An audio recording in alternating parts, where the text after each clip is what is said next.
must have been around 7 years old when she lived on the farm in Cartersville, Georgia.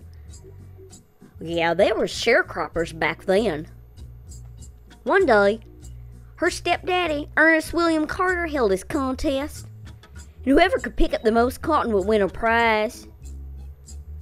Yeah, that day my grandma picked up 150 pounds that morning and 100 pounds that night. That was more than anybody, young and old peoples alike. You know, that contest just turned out to be a setup, though. The prize was nothing more than material for a new dress. She had to make it herself. And after that day, her stepdaddy said, "Now I can see what you can do. You better do it all the time or else." Well, damn. My poor grandma, she wouldn't even stop to get a drink of water because she was scared.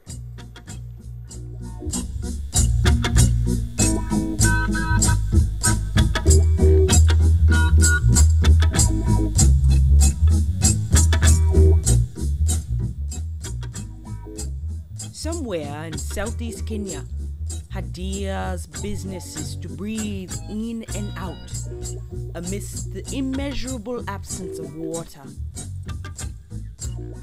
16 drought-sunken eyes employ her to walk from Abdigab to the Tanya River and back.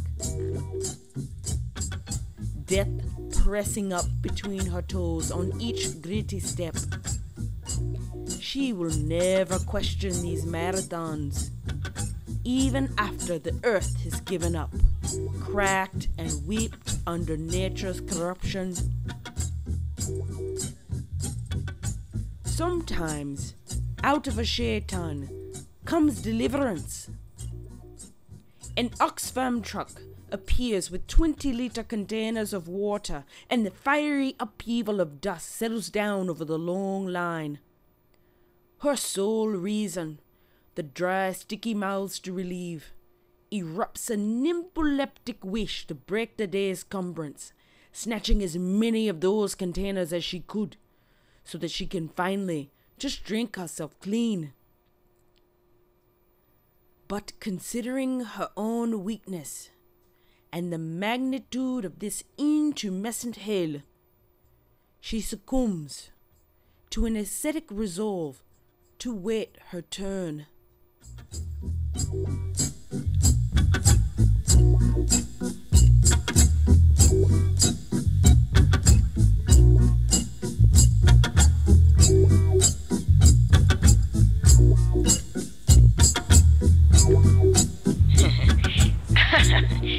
Yeah, I live here, but I'm not free. I just don't want to get up in the morning. I'm stiff and my shoulders hurt. I'm a bookkeeper from 10 a.m. to 6 p.m. The office is small and cramped with no windows.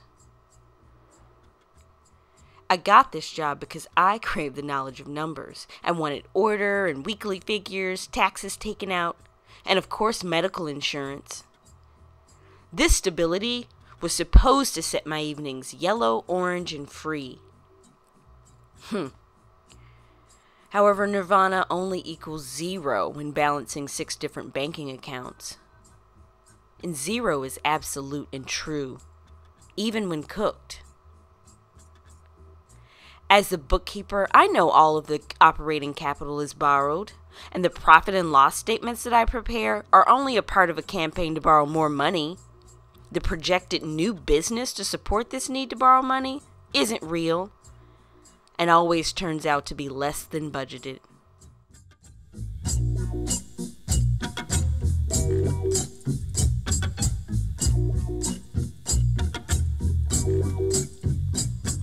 My weekly checks rarely meets its ends, and I never really actually leave at 6 p.m.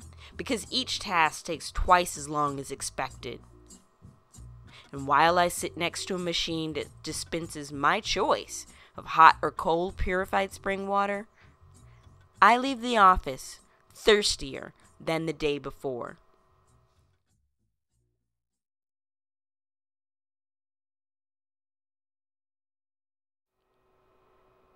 We all live in winter's box, confined to ornery conditions.